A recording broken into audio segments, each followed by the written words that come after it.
کیا آپ نے کبھی سوچا ہے کہ ہماری دعائیں قبول کیوں نہیں ہوتی؟ ہماری عبادتوں میں وہ لذت کیوں نہیں آتی جو پہلے آیا کرتی تھی؟ ہمارے گھروں میں برکت کیوں نہیں رہتی؟ اس کی ایک بہت بڑی وجہ ہو سکتی ہے ہمارا مال، یعنی ہم کیا کر رہے ہیں، کیا کما رہے ہیں اور کیا کمائی ہماری ہے۔ آج ہم بات کریں گے حلال مال کی اہمیت پر، اور یہ کہ اسلام میں رزق حلال کو کیوں اتنی زیادہ اہمیت دی گئی ہے۔ ویڈیو آخر تک ضرور دیکھیں۔ حلال کا مطلب ہے جائز، یعنی وہ چیز جو اللہ اور اس کے رسول صلی اللہ علیہ وآلہ وسلم نے جائز قرار دی۔ حلال مال وہ کمائی ہے جو کسی کا حق مارے بغیر کمائی گئی ہو، سود، رشوت، دھوکہ دہی اور ناجائز ذرائع سے پاک ہو، جس میں کسی کی حق طلبی یا ظلم شامل نہ ہو۔ اس کے برعکس حرام مال وہ ہے جو سود، چوری، رشوت، دھوکہ، جھوٹ یا کسی اور ناجائز طریقے سے کمایا جائے۔ اللہ تعالیٰ نے قرآن کریم میں بار بار حلال رزق کھانے کا حکم دیا ہے۔ سورہ بقرہ میں اللہ فرماتے ہیں کہ لوگوں، زمین میں جو حلال اور پاکیزہ چیزیں ہیں انہیں کھاؤ، اور شیطان کے نقش قدم پر مت چلو، کیونکہ وہ تمہارا کھلا دشمن ہے۔ رسول اللہ صلی اللہ علیہ وسلم نے ایک حدیث میں فرمایا کہ جو شخص حلال کمائی سے اپنے آپ کو اور اپنے گھر والوں کو کھلاتا ہے، اس کا یہ عمل اللہ کے راستے میں جہاد کرنے کے برابر ہے۔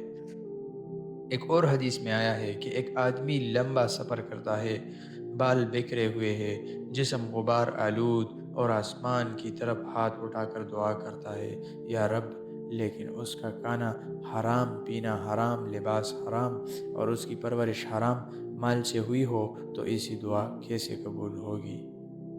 یہ حدیث ہمیں سمجھاتی ہے کہ حرام مال دعاؤں کی قبولیت میں سب سے بڑی رکاوٹ بن سکتا ہے۔ حرام مال صرف آخرت میں نقصان دہ نہیں، بلکہ دنیا میں بھی اس کے کئی برے اثرات ہیں۔ دعاؤں کی عدم قبولیت، جیسا کہ اوپر بیان ہوا، حرام کھانے والے کی دعا رکاوٹ کا شکار ہوتی ہے۔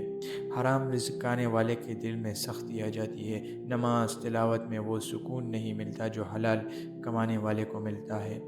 حرام مال بظاہر زیادہ لگ سکتا ہے، لیکن اس میں برکت نہیں ہوتی، یا تو وہ کسی بیماری میں خرچ ہو جاتا ہے، یا اولاد کی نافرمانی میں، یا کسی اور مصیبت میں۔ رسول اللہ صلی اللہ علیہ وآلہ وسلم نے فرمایا کہ جو گوشت حرام مال سے پلا پڑا ہو، اس کے لیے جہنم زیادہ سزاوار ہے۔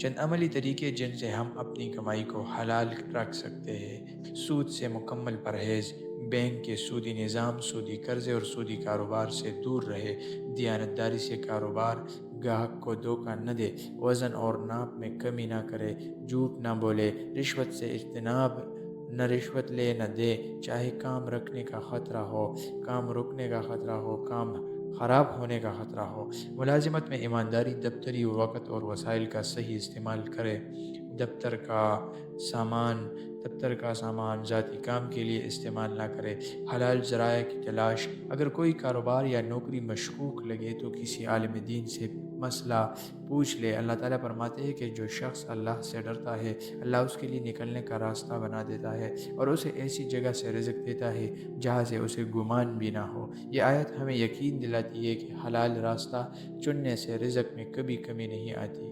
دوستو، حلال مال صرف ایک فقہی مسئلہ نہیں ہے، بلکہ یہ ہماری عبادات کی قبولیت، ہمارے گھر کی برکت اور ہماری اولاد کی تربیت سے براہ راست جڑا ہوا ہے۔ آج سے عہد کریں کہ ہم اپنی کمائی کو جانچیں گے، کیا یہ حلال ہے، کیا اس میں کسی کا حق تو نہیں، کیونکہ جو رزق حلال ہوتا ہے اسی میں اصل برکت اور سکون ہوتا ہے۔ اگر یہ ویڈیو آپ کو پسند آیا تو اسے لائک کیجئے، شیئر کیجئے اور چینل کو سبسکرائب کرنا نہ بھولیں، تاکہ ایسی مزید اسلامی معلومات اور نعتیں آپ تک پہنچتی رہے۔ اللہ حافظ۔